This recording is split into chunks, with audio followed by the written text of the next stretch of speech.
Bienvenidos a un nuevo vídeo de experiencias en obra. Hola amigos, hoy vamos a desarrollar el tema del análisis y seguimiento de una obra en base al cómputo métrico que hemos efectuado para la compra y provisión de materiales. Recordemos que nosotros hacíamos un cómputo métrico que es la presentación oficial para el seguimiento de la obra, donde podemos alterar algunas incidencias, pero la idea es que sean las incidencias reales para que realmente tengamos los materiales y mano de obra necesarios en cada uno de los ítems al momento de la ejecución. En otro video hemos hablado de la importancia de hacer un estudio profundo de los materiales y mano de obra que se van a necesitar en la construcción de una obra y resaltado desde el punto de vista de logística su importancia. Ahora vamos a centrarnos en esa importancia, pero desde el punto de vista estrictamente técnico y de control. A medida que la obra va avanzando, las necesidades de la misma evolucionan con esta y van requiriendo de nuestros materiales que se van incorporando y otros que dejan de necesitarse. Pero a lo largo de la misma tenemos ingresos de materiales que se registran en los correspondientes remitos de distinta naturaleza que inciden en la entrada y salida y que nos permite determinar el stock de cada material en cualquier fecha que querramos analizarlo. Como contrapartida tenemos el material utilizado hasta esa fecha. Normalmente el análisis uno lo debería hacer al momento de la medición mensual que se haga en la obra, que es cuando se hace una medición fina del avance de obra, en que medimos el avance de todos los trabajos de esta obra y por su cómputo métrico deberíamos poder obtener la cantidad de material que deberíamos haber consumido de cada uno de los materiales, no de un solo material.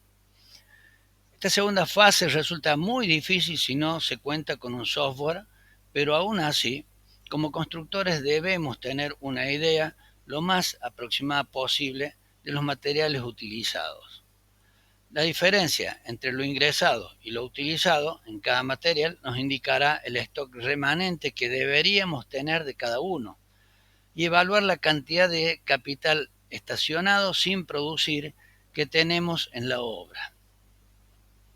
Todo material que se acopia en exceso por defecto en la compra o en su uso es dinero paralizado que a lo mejor nos genera gastos financieros sobre la inversión que efectuamos. Pero son varias las razones dando vueltas y con la misma validez que no tienen que ver con un defecto en la compra. Hemos hablado del supuesto de material en stock pendiente de uso y que en mayor o menor medida se encuentra dentro del margen de error en sus cantidades.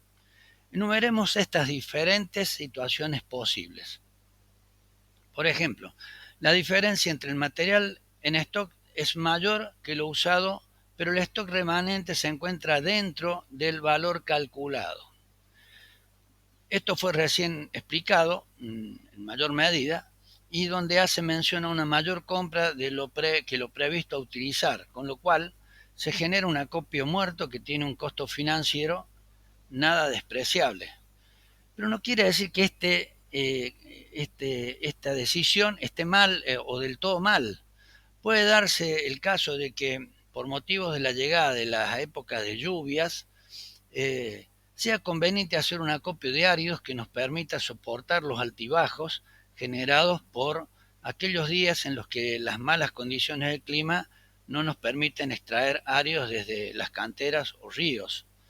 En esta época, normalmente los áridos tienen un costo mucho más significativo debido a que, bueno, los camiones tienen un trabajo muy diferente cuando tienen un río crecido que tienen que paralizar todos los equipos y obviamente sus gastos generales se incrementan de manera importante. Con lo cual puedo decir que estaría ahorrando dinero y acopiando material. Otra situación podría darse que la diferencia entre el material en stock y lo calculado es diferente en más de lo calculado. Significa que se está produciendo un ahorro de obra y que las causas pueden estar derivadas de dos razones o más.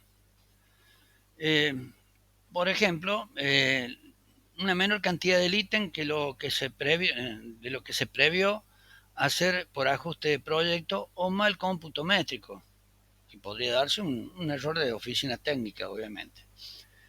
En este caso, la oficina técnica deberá analizar y corregir los cómputos originales para actualizarlos a lo efectivamente ejecutado en obra. Si teníamos 3.825 metros cuadrados de vereda peatonal previstos de hacer y ahora la nueva cantidad es 3.640 metros cuadrados, hay que corregir el presupuesto de seguimiento de obra para que refleje lo que realmente debe ejecutarse. También puede darse otra situación, que la cantidad del ítem está bien, pero sobra uno o más materiales. Evidentemente, la ecuación de componentes del ítem posee un desfase respecto a cómo están ejecutando en la obra, con lo que corresponde analizar nuestro cómputo métrico y compararlo para corregir o las dosificaciones en obra o las cantidades dentro del análisis de precios. Cabe destacar que en muchas ocasiones los componentes de un cómputo métrico se comparten, por lo que resulta necesario detectar aquel ítem que se encuentra desfasado en sus componentes antes de iniciar las correcciones. Por ejemplo, si yo tengo que el jarro un cuarto 1,4 eh, se utiliza el mismo mortero que para la mampostería, que es un cuarto 1,4 también, probablemente en los dos ítems voy a tener un exceso de consumo y obviamente, o un defecto, y obviamente a lo mejor se debe al mortero que estoy utilizando en, en ambos ítems. Con lo cual hay que ir directamente al ítem que está generando esa situación. En este caso podría ser un ítem general que es el mortero un cuarto 1,4. En este caso obviamente estamos hablando de dos opciones que hay que ver, por defecto o por exceso. También se puede dar que la cantidad del ítem está bien, pero falta uno o más materiales. En estos casos pueden darse dos opciones, o tres. El cómputo no se encuentra ajustado a lo realmente utilizado, aunque sabemos cuál de los ítems ejecutados son los que poseen ese desajuste. Igual al punto anterior, pero a la inversa, tenemos ítems que consumen más material que lo previsto. El faltante de materiales, otra opción, puede deberse a errores en el ingreso de los mismos a la obra. Esto ocasiona que el stock técnico difiera del stock real, pero si bien es solucionable, hay que buscar las causas y a los responsables de este error para que no se repita. No puedo concebir que entre material a la obra o salga material de la obra sin su correspondiente remito cargado en el sistema. Por cuanto, si se carga un remito de ingreso a la obra y después no se carga un remito de salida, para el sistema va a seguir estando dentro de la obra ese stock y no lo voy a tener. Voy a estar buscando todas las acciones de los puntos anteriores cuando en realidad es un remito que está mal en no haberse registrado su salida. Respecto de las salidas de obra, puede ser mediante todos los modelos de remitos posibles. Por ejemplo, un remito entre obras donde yo abastezco a una obra con 50 bolsas de cemento circunstancialmente para sacarlos del paso, pero me llevan 50 bolsas de cemento que después no están en el stock de obra. O a la inversa, donde hay dos viajes de arena que no han ingresado a la obra con su correspondiente remito y por ende teóricamente tengo a lo mejor un cómputo negativo, un stock negativo de un material porque no hay remitos registrados en el extremo de los casos, ¿no? Y también puede darse el faltante de materiales, que debe ser alguna maniobra de hurto o defraudación. Esto lo hemos tratado en otros videos, pero someramente vamos a explicar que puede darse un robo hormiga, o lo que puede suceder es que un operario encargado del control de ingreso de algunos materiales, árido es el más habitual, haya aceptado un remito sin que haya ingresado el material, y que el monto de ese viaje se lo reparta a medias con el fletero, o que si debe ingresar 4 metros cúbicos por viaje, no llegue nunca a cumplimentarlo, restándole a cada viaje medio metro, un cuarto metro, lo que sea, para repartirse las ganancias. O lo que es peor aún, es que se lo estén haciendo sin que se entere, sin que se dé cuenta y sin que controle. En todos los casos está mal, pero en este caso último es un operario que opta por firmar y consentir cosas que no controla. Todas estas opciones se ponen en la mesa cuando estamos ejecutando una obra. Sucede, y valga como ejemplo, la construcción del Hogar de Niñas General Belgrano, en la localidad de San Antonio, provincia de Jujuy, cuya obra, en su cómputo métrico fino para ejecutarla, se calculó el uso de 104 metros cúbicos de arena gruesa lavada para toda la obra. Cabe acotar que era una obra menor. A la provisión de los áreos lo hacía la Comisión Municipal del pueblo, que tenía el monopolio del uso de los ríos en la zona, y era trabajado por empleados y equipos municipales, con lo cual era un monopolio imposible de saltear. La provisión venía bien hasta que llegó el día en que la comisionada municipal quiso presentar los remitos y el detalle de lo entregado. La cantidad de metros cúbicos entregados, según ella, era de 234 metros cúbicos, o sea, 130 metros cúbicos más de lo que nosotros teníamos previsto. Un valor absurdo. Valor que no coincidía ni en el presupuesto de haber ejecutado los muros con arena pura.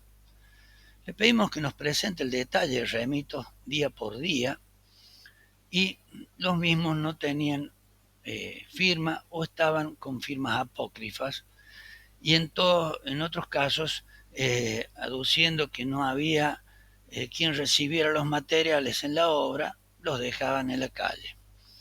Estos materiales, cuando lo dejaban en calle, todos debíamos trasladarlos mediante carretillas al interior de la obra, porque no se podía mantener sobre la calzada. Y por ende, obviamente, nosotros imponíamos la necesidad de que estuvieran dentro del horario de trabajo para poder hacerlo, cosa que no sucedía cuando llegábamos todos los días, nunca había un viaje en la calzada. Finalmente, y luego de hacer las averiguaciones, la comisionada se entera que los empleados municipales vendían áridos a otros clientes dentro del pueblo y lo cargaban a nuestra obra en la salida de la planta. Obviamente un acto de corrupción interna que la trasladaban o la intentaban trasladar a nuestra empresa. Otro caso se dio en la construcción de 39 viviendas en Santa Clara, provincia de Jujuy también, donde la provisión del canto rodado para la ejecución de cimientos arrojó un exceso de viajes en el avance de obra, detectando que el capataz, en connivencia con dos proveedores, hacía ingresar más remitos que lo real ingresado a obra, compartiendo la ganancia, obviamente. Esto fue un pobre final para un capataz que supo ser excelente conducción de personal en obra. Cabe acotar que el dato no solamente surgió de los remitos, sino que surgió de un proveedor muy antiguo de la empresa y de conocimiento personal del ingeniero, que le transmitió la sospecha que él tenía, y el ingeniero se puso a trabajar al respecto para ver si era cierto lo que había recibido. Y efectivamente y lamentablemente fue real. Estos ejemplos en distintas obras resultan muy común, sobre todo en las cantidades que ingresan en los camiones. Lamentablemente, y aunque cueste dinero y esfuerzo, hay que imponer un sistema de control aleatorio que minimice o impida este tipo de actos, porque este es el lugar por donde sale dinero de la empresa, y puede ser muy importante todo este tipo de controles para evitar que un proveedor nos cambie las características del material por otro más barato, nos venda, nos entregue menos material que lo que teníamos previsto, o entre en connivencia con alguien dentro de la obra. Eso es todo. Muchas gracias. Para complementar la información de este video, le sugerimos que visite estas listas de reproducción que le aportarán información complementaria. Suscribiéndose a nuestro canal accederá a toda la información visual disponible. Muchas gracias.